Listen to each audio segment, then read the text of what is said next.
Baik, persoalannya adalah berkenaan sistem pendidikan vernacular. Sebagai salah seorang rakyat Malaysia yang menghormati perlembagaan negara, dalam kita merangka sistem pendidikan itu, kita perlu akur juga kepada perlembagaan negara. Dalam bab ini pun kita lihat perkara ini pernah dicabar di peringkat mahkamah. Tetapi akhirnya mahkamah membuat keputusan berdasarkan kepada perlembagaan negara. Dan saya hormati keputusan tersebut kerana itu adalah keputusan yang berperlembagaan. Selain isu perlembagaan, sebagai salah seorang pengubal dasar, kita juga perlu jujur dan ikhlas dalam kita merangka hala tuju pendidikan negara. Kalau ikut diri saya memang merupakan penyokong tegar sistem pendidikan kebangsaan kerana saya merupakan produk sistem pendidikan kebangsaan. Tidak kira daripada peringkat tadika ke sekolah kebangsaan, Taman Peling, ke sekolah menengah Datuk Osman Awang, selepas itu ke Maktab Tentera Diraja, sampai ke IPTA, Universiti Islam Antarabangsa Malaysia. Itu baru melanjutkan pengajian ke luar negara. So I'm a supporter of our national education curriculum.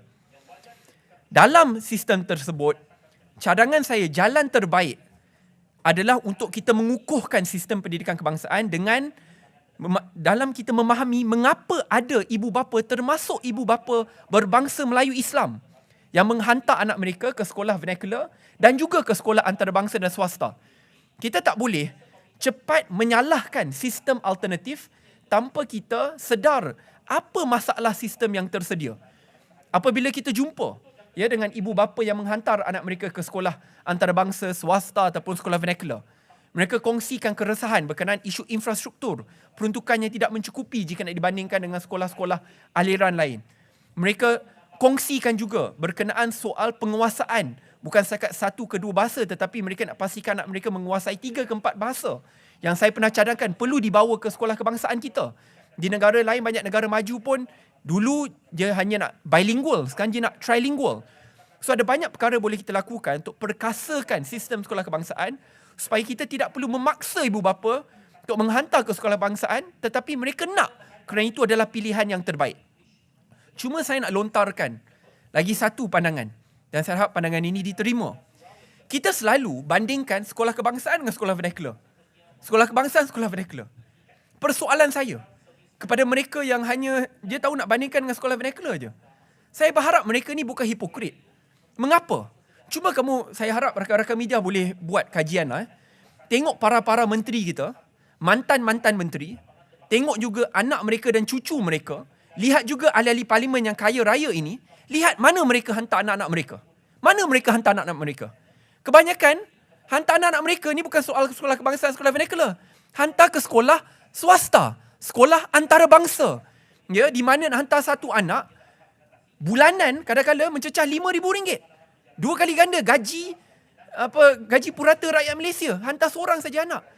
Mereka katakan, sistem ini dah gagal, sekolah kebangsaan gagal, sekolah alternatif vernacular gagal. Tapi mereka syok lah. Kaya boleh hantar anak mereka ke sekolah antarabangsa ataupun sekolah swasta. Tetapi tak ada niat ikhlas ingin memperbaiki sistem pendidikan kebangsaan di mana majoriti rakyat Malaysia menghantar anak-anak mereka. So perlu jujur dan ikhlas lah. Kita ni suka nak gaduh antara sekolah kebangsaan, sekolah vernacular, tapi pada masa yang sama banyak anak menteri dengan ahli politik ni hantar ke sekolah swasta ataupun sekolah antarabangsa. Dan bila kita bicarakan di parlimen, saya bangkitkan soal penambahbaikan yang perlu dibuat kat sekolah kebangsaan. Tak boleh. Liberal, tak boleh. Ini cakap bahasa Inggeris, tak boleh.